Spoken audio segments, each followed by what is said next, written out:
The entire coffee shop fell silent the moment the hot drink splashed across the woman's coat. People looked up from their laptops, phones, and conversations, but nobody moved. Some pretended not to notice, while others watched with uncomfortable curiosity. The man responsible kept shouting, humiliating her in front of everyone as if she deserved it. Then, from the corner of the cafe, a tired single father quietly stood up. His little daughter reached for his hand with worried eyes. Knowing her father always chose kindness, even when life had given him every reason not to. What happened during the next few minutes would change all of their lives forever. Before we continue, if you believe kindness and second chances still have the power to change lives, please like this video, comment below, share it with someone who needs hope today, and subscribe to our channel, Kindness Tales Journey. Your support helps us bring more heartfelt stories like this every week. It was a bright spring morning, and sunlight poured through the large glass windows of the downtown coffee shop. People hurried through their routines, dressed in business suits, carrying expensive phones and briefcases. Among them sat 36-year-old Elias Carter, a hardworking single father who had learned to survive on very little after losing his wife, Nora, to cancer 5 years earlier. Every morning before taking his 8-year-old daughter, Lily, to school, they shared one hot chocolate and one small coffee because buying breakfast every day simply wasn't possible. Elias worked as a maintenance technician for an aging apartment complex, fixing broken pipes, repairing electrical problems, and cleaning buildings that wealthier people rarely noticed. His hands were rough, his clothes were clean but worn, and his face carried the quiet exhaustion of someone who had spent years putting everyone else's needs ahead of his own. Despite the struggles, Lily never complained.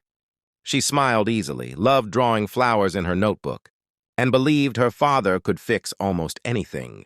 Elias protected that innocence with everything he had, because it reminded him of the promises he had made to Nora before she passed away. He had promised that Lily would grow up knowing kindness, honesty, and courage, no matter how difficult life became.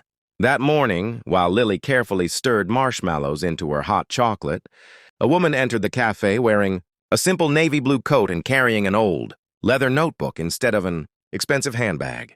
Nothing about her appearance suggested extraordinary wealth. She looked graceful but ordinary, choosing to stand quietly in line instead of demanding attention.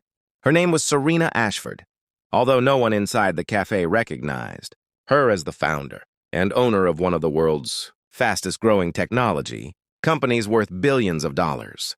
Serena had a habit of visiting places without security or luxury because she wanted to experience life without people treating her differently. Only minutes after ordering her coffee, another customer stormed toward her. A tall businessman in a tailored suit accused her of cutting in line, even though everyone nearby had clearly seen she had waited patiently. His frustration quickly turned into public humiliation. Harsh words echoed through the room before he deliberately knocked her coffee onto her coat. The dark liquid spread across the fabric while shocked customers froze in silence. Phones quietly appeared as a few people prepared to record instead of helping. Elias looked at Lily for 1 second before standing. He knew walking away would be easier. He also knew his daughter was watching every decision he made. Without raising his voice, Elias stepped between Serena and the angry businessman. His calm presence interrupted the chaos more effectively than shouting ever could. He simply reminded the man that dignity cost nothing and that mistakes, even imagined ones, never justified humiliating another human being. His words carried quiet strength instead of anger. The businessman laughed at Elias's worn work boots and faded jacket, mocking him for interfering. He called him a loser who should worry about his own life, instead of defending strangers. Elias could have answered with insults, but he didn't. He gently handed Serena his clean flannel jacket so she could cover the coffee stains while Lily offered a small packet of tissues from her backpack. The little girl's innocent kindness softened the tension in the room. One by one, customers began, realizing they had remained silent. While a child had shown more compassion than all of them combined, the cafe manager finally stepped forward and asked the aggressive customer to leave. As he stormed out, embarrassment replaced his confidence because no one supported him anymore. Serena quietly thanked Elias before leaving the coffee shop. She never mentioned who she really was. Elias assumed that was the end of the story. The following weeks became even harder. Rising rent, unexpected medical bills for Lily's asthma, and reduced work hours placed enormous pressure on him. Some evenings he skipped dinner so Lily could eat a full meal.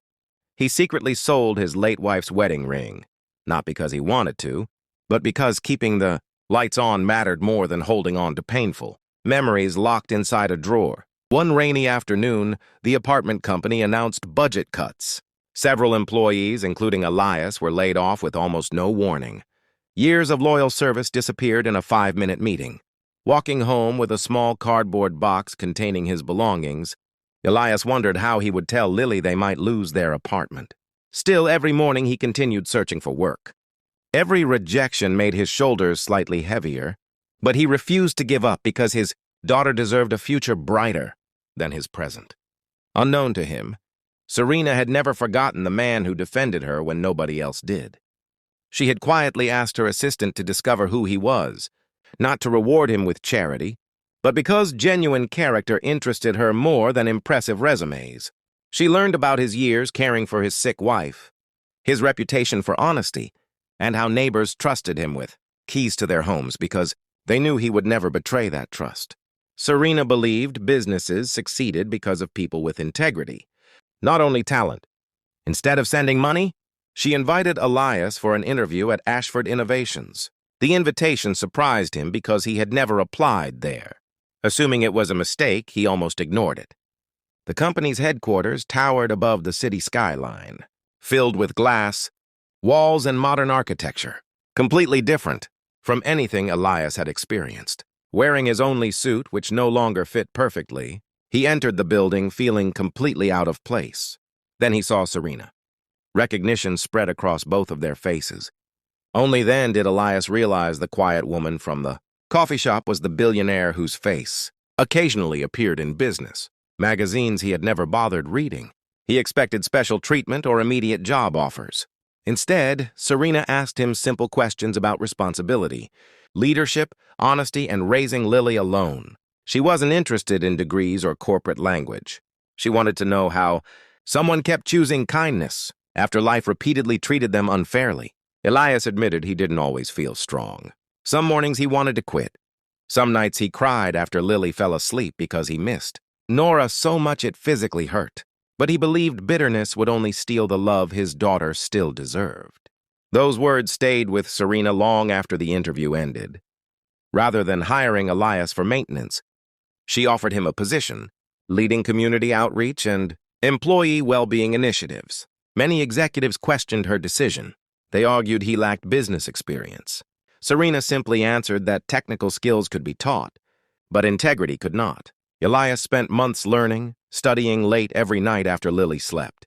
He made mistakes, asked countless questions, and refused to pretend he knew everything. Employees quickly respected him because he listened before speaking. He remembered names, helped struggling coworkers, and created volunteer programs supporting single parents, veterans, and families facing financial hardship. Company culture slowly transformed. Employees smiled more. Turnover decreased. Productivity increased. People felt seen instead of treated like numbers.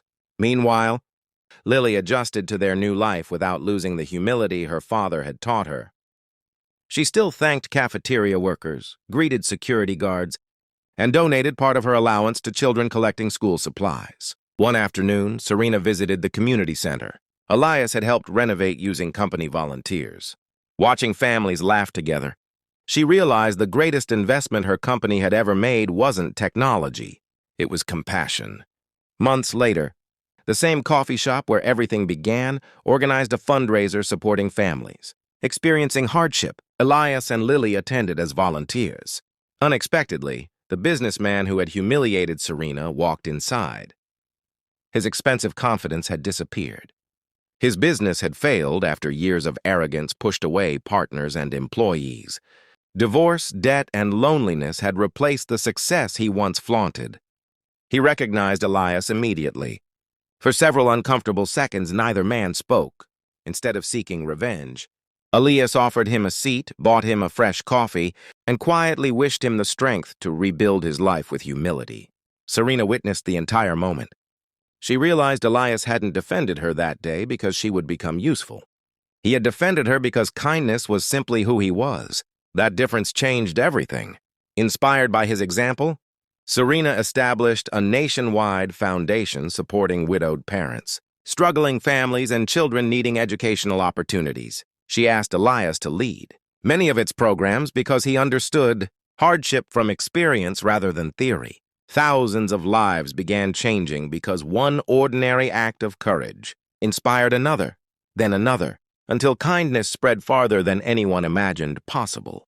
Lily eventually stood on stage during one foundation event, proudly telling the audience that her father had always taught her one lesson above every other. She said that people might forget your job title, your clothes, or your bank account, but they would never forget how you made them feel when they needed someone most. Many people in the audience wiped away tears. Some remembered moments when strangers had helped them. Others silently promised to become that stranger for someone else. If this story has touched your heart so far, please take a moment to like this video, leave a heartfelt comment, share it with your family and friends, and subscribe to Kindness Tales Journey. Every interaction helps these stories of hope reach someone who may desperately need them today. Special request, please comment with the words, "Kindness always wins." If you believe one small act of courage can change someone's entire life. As the golden afternoon sunlight filled the coffee shop once again, Elias looked at Lily laughing beside Serena and quietly smiled. Years earlier, he had walked into that same cafe carrying grief, exhaustion, and uncertainty. He had no wealth, no influence, and no expectation that anyone would notice him. Yet the greatest turning point in his life had never been meeting a billionaire. It had been making a simple choice to stand beside another human being when everyone else remained silent. Wealth opened new doors, but kindness had opened the first one. And sometimes, the smallest act performed by the most ordinary person becomes the beginning of an extraordinary future. That is the quiet power of compassion. It asks for nothing, expects nothing, and yet somehow changes everything.